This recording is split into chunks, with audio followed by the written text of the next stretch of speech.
বিসমিল্লাহির রহমানির রহিম। একদিন দুইজন লোক এক বালককে টেনে ধরে হযরত ওমর রাদিয়াল্লাহু তাআলা আনহুর এই দরবারে নিয়ে আসলো। ওমর রাদিয়াল্লাহু তাআলা আনহু তার কাছে জানতে চাইলেন, ব্যাপার কি? কেন তোমরা এইভাবে টেনে এনেছো? তারা বলল, এই বালক আমাদের পিতাকে হত্যা করেছে। ওমর রাদিয়াল্লাহু তাআলা আনহু বালককে বললেন, তুমি কি সত্যি তার পিতাকে হত্যা করেছ? বালকটি বলল, হ্যাঁ, আমি তার বাবাকে হত্যা করেছি, তবে তা ছিল দুর্ঘটনাবশত। আমার উট তার বাগানে ঢুকে পড়েছিল এবং তা দেখে তার পিতা একটি পাথর ছুঁড়ে মারল, যা উটের চোখ লাগে। আমি দেখতে পাই যে উটটি খুব কষ্ট পাচ্ছিল, যা দেখে আমি রাগান্বিত হই এবং একটি পাথর নিয়ে তাকে দিকে ছুঁড়ে মারি। পাথরটি তার মাথায় লেগে এবং সে মারা যায়। ওমর রাদিয়াল্লাহু তাআলা আনহু দুই ভাইকে বলল, তোমরা কি এই বালককে ক্ষমা করবে? তারা বলল, না, আমরা তার মৃত্যু চাই। ওমর রাদিয়াল্লাহু তাআলা আনহু বালকটির কাছে জানতে চাইলেন, তোমার কি কোনো শেষ ইচ্ছা আছে? বালকটি বলল, আমার পিতা মারা যাওয়ার সময় আমার ছোট্ট ভাইয়ের জন্য কিছু সম্পদ রেখে যান, যা আমি এক জায়গায় লুকিয়ে রেখেছি।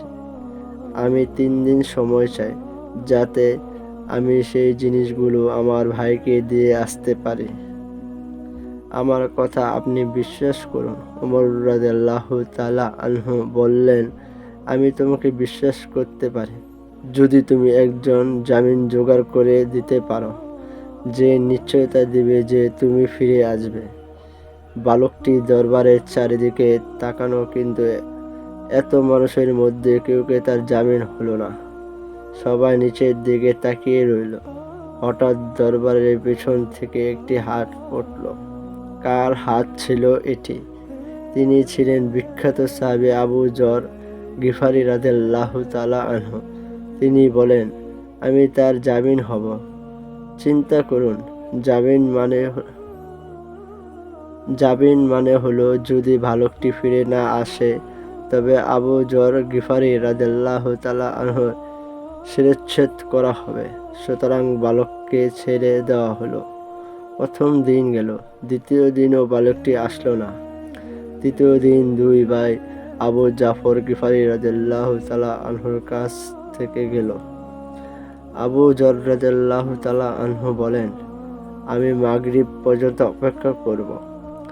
মাগরিবের কিছুক্ষণ আগে আবু যর গিফারি রাদিয়াল্লাহু তাআলা আনহু দরবারের দিকে রওনা হলেন।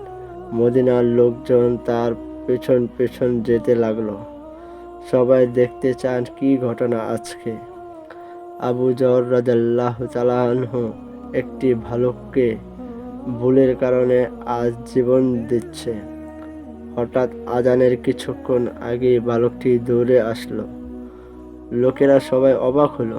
ওমর রাদিয়াল্লাহু তাআলা আনহু বলেন, হে বালক, তুমি কেন ফিরে এসেছো? আমি তো ধরে এনার জন্য তোমার পেছনে কোনো লোক পাঠাইনি। কোন জিনিসটি তোমাকে ফিরিয়ে আনলো? বালকটি বলল, আমি চাই না যে কেউ বলুক একজন মুসলিম কথা দিয়েছে কিন্তু সে কথা রাখেনি, তাই আমি ফিরে এসেছি। ওমর রাদিয়াল্লাহু তাআলা আনহু আবু যর রাদিয়াল্লাহু তাআলা আনহুকে বলেন, হে আবু যর, তুমি কেন এই বালকের জামিন হলে? আবু যর রাদিয়াল্লাহু তাআলা আনহু বলেন, আমি দেখলাম একজন মুসলমানের সাহায্য প্রয়োজন। আমি চাই না যে কেউ বলুক একজন মুসলমানের সাহায্য প্রয়োজন ছিল, কিন্তু কোনো মুসলমান তাকে সাহায্য করেনি।